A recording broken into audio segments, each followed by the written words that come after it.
हरे कृष्णा। वेद सारथी में आपका स्वागत है। हमारी चर्चा चल रही है आत्मा के आकार पर। हमने पिछली वीडियो में इसका भाग 1 प्रस्तुत किया था। आज हम भाग 2 प्रस्तुत कर रहे हैं और इसके साथ हम इस विषय पे अपनी चर्चा पूर्ण करेंगे।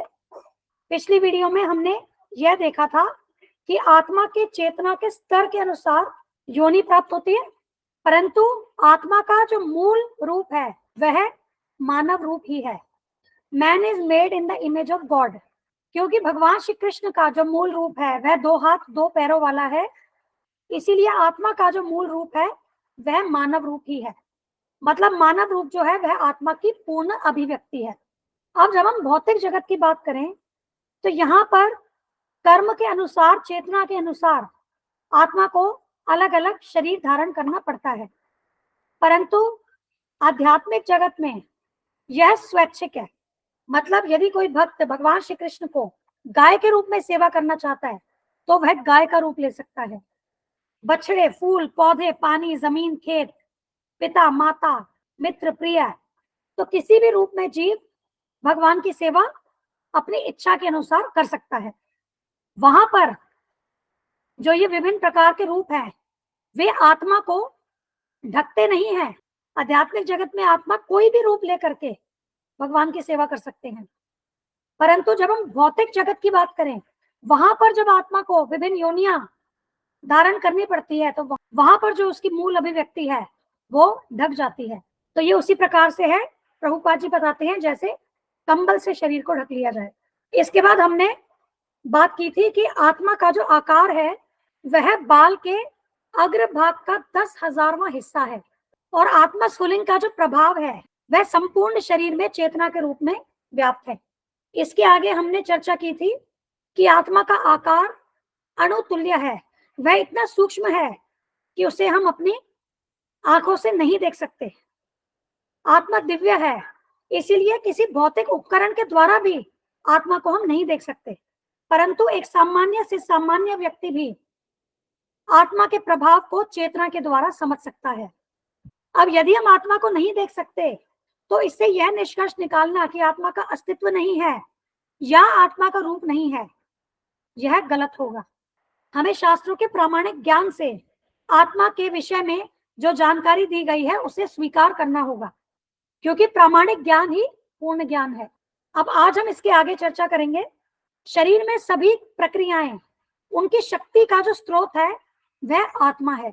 अब जैसा कि हमने बात की कि मुंडक उपनिषद में बताया गया है कि आत्मा हृदय के स्थान में स्थित है और आत्मा के साथ परमात्मा भी हृदय में ही स्थित है, और इसीलिए शरीर में समस्त गतिविधियां, उनका संचालन हृदय के द्वारा होता है। जो मॉडर्न मेडिकल साइंस है, मतलब औषधि विज्ञान, वह मानता है कि सारी प्रक्रियाएं जो शरीर में होती हैं उनके लिए जो शक्ति का स्थल है वह हृदय है, परंतु वे इसके पीछे जो मूल कारण है कि हृदय में आत्मा तथा परमात्मा स्थित है वे यह नहीं जान पाते। तो प्रभुपाद जी हमें लाल रक्त कणों का उदाहरण देते हुए कहते हैं कि लाल रक्त कण वे ऑक्सीजन को फेफड़ों से लेकर के उसे शरीर के अलग हिस्सों तक पहुंचाते हैं।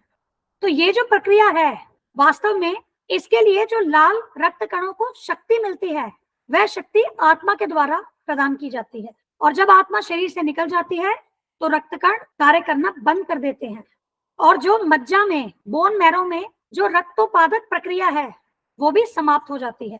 और इसी प्रकार से हम शरीर में बाकी भी प्रक्रियाएं हैं, उनके उदाहरण से ये समझ सकते हैं कि वो सभी प्रक्रियाएं तभी कार्य करती हैं जब आत्मा उस शरीर में है। श्रील प्रभुपाद ने आत्मा के आकार के विषय में और क्या कहा है हम इस पर आगे चर्चा करेंगे। जैसे भगवत गीता के 2 अध्याय के 17वें श्लोक के तात्पर्य में श्रील प्रभुपाद कहते हैं कि पूर्ण आत्मा के ऐसे अणुकणों की तुलना सूर्य प्रकाश के कणों से की जा सकती है। अब जैसे सूर्य का प्रकाश, उसमें असंख्य तेजोमय अणु होते हैं, उसी प्रकार से आत्मा जो कि भगवान की अंश है वह परमाणु स्फुलिंग की तरह है, जिसे प्रभा या पराशक्ति कहते हैं। श्रील प्रभुपाद ज्यामिति ज्ञान से उदाहरण देते हुए कहते हैं कि बिंदु की परिभाषा हमें इस प्रकार बताई गई है, वह जिसकी कोई लंबाई नहीं है और कोई चौड़ाई नहीं है, क्योंकि किसी भी मानवीय उपकरण के द्वारा बिंदु को मापा नहीं जा सकता। उसी प्रकार से यदि हमारे पास आत्मा को मापने की या आत्मा को प्रत्यक्ष रूप से देखने की शक्ति नहीं है, तो इसका अर्थ यह नहीं है या आत्मा के आकार को नकार दें। और इस प्रकार से आत्मा के विषय में हम त्रुटि करते हैं। जब भी हम रूप की बात करते हैं तो हम सोचते हैं कि जो रूप है वो तो भौतिक शक्ति से आता है। जब भी हम आत्मा का या ईश्वर का व्यक्तिगत रूप या आकार इसके विषय में सोचते हैं, हम उसे नहीं समझ पाते। हम ऐसा सोचते हैं कि जहां पर व्यक्तित्व की या व्यक्तिगत रूप का सवाल है वह तो भौतिक शरीर से होता है, और इसी कारण हम आत्मा के या ईश्वर के रूप के बारे में सोच भी नहीं पाते। आत्मा इतनी सूक्ष्म है कि हम उसे न तो देख सकते हैं न उसके आकार का पता चला सकते हैं। और क्योंकि आत्मा इस भौतिक पदार्थ के ठीक विपरीत है, तो हमें ऐसा लगता है कि क्योंकि पदार्थ में अभिव्यक्ति है, पदार्थ में रूप है, वृष्टि है, तो इसीलिए आत्मा इसके विपरीत होगी, मतलब आत्मा निराकार होगी, आत्मा की कोई वृष्टि नहीं होगी इत्यादि। तो यह निष्कर्ष जो है यह गलत है। हमें आत्मा का ज्ञान, जैसा हमने कहा, प्रामाणिक स्रोत से लेना होगा, क्योंकि हम अपनी सीमित बुद्धि और सीमित अनुभव के आधार पर आत्मा को नहीं समझ सकते। भगवत गीता में शरीर को आत्मा का कपड़ा बताया गया है। वास्तांसी जीर्णानि यथा विहाय नवानि गृह्णाति नरो अपराणि तथा शरीरानि विहाय जीर्णानि अन्यानि संयाति नवानि देहि। तो ये जो शरीर है ये आत्मा के वस्त्र के समान है। इसी प्रकार से क्योंकि आत्मा के हाथ और पैर हैं, इसीलिए जो ये शरीर, भौतिक शरीर जो आत्मा का वस्त्र है, उसमें हाथ और पैर हैं। तो इस बात को हम इस उदाहरण से बहुत साधारण रूप से समझ सकते हैं कि क्योंकि आत्मा का रूप है तभी शरीर का रूप है, ना कि इसके विपरीत कि आत्मा निराकार है और रूप तो केवल शरीर का है। आत्मा निराकार नहीं है, आत्मा के हाथ पैर सब कुछ आध्यात्मिक है, क्योंकि आत्मा श्री कृष्ण का सनातन अंश है और श्री कृष्ण का रूप श्री ब्रह्म संहिता में बताया गया है सच्चिदानंद विग्रह। उसी प्रकार से आत्मा भी सच्चिदानंद रूप है, आत्मा निराकार नहीं है।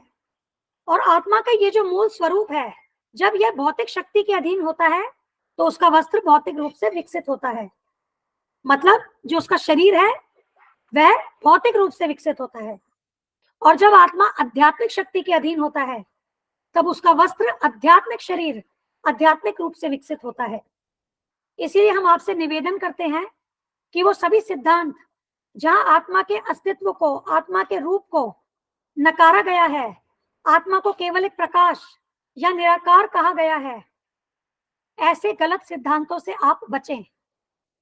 ऐसे मनुष्य जो आत्मा के रूप को नकारते हैं या भगवान के रूप को नकारते हैं, वे वास्तव में भगवान के द्रोही हैं, क्योंकि वहां तो उन्होंने भगवान के अस्तित्व को ही नकार दिया। और इस पे हम आगे और चर्चा जब हम मायावाद और निराकारवाद पे करेंगे। हम आपको वेदों से भी उदाहरण दे करके हम बताएंगे कि श्री कृष्ण स्वयं श्री चैतन्य महाप्रभु के रूप में वे कहते हैं कि ऐसे मनुष्य उनके अपराधी हैं। अब इस विषय को हम यहीं विराम देते हैं। हमारी अगली वीडियो का विषय होगा आत्मा का वजन। अब हमने आत्मा के आकार की तो बात कर ली, अब आत्मा का वजन क्या है हम इस पे चर्चा करेंगे। धन्यवाद। हम यह चैनल और इस पर दी गई समस्त वीडियोस हमारे गुरु महाराज श्री कृष्ण कृपा मूर्ति श्री श्रीमद अभय चरणारविंद भक्ति वेदांत स्वामी ठाकुर श्रील प्रभुपाद जी को समर्पित करते हैं। श्रील प्रभुपाद की जय। धन्यवाद। हरे कृष्णा।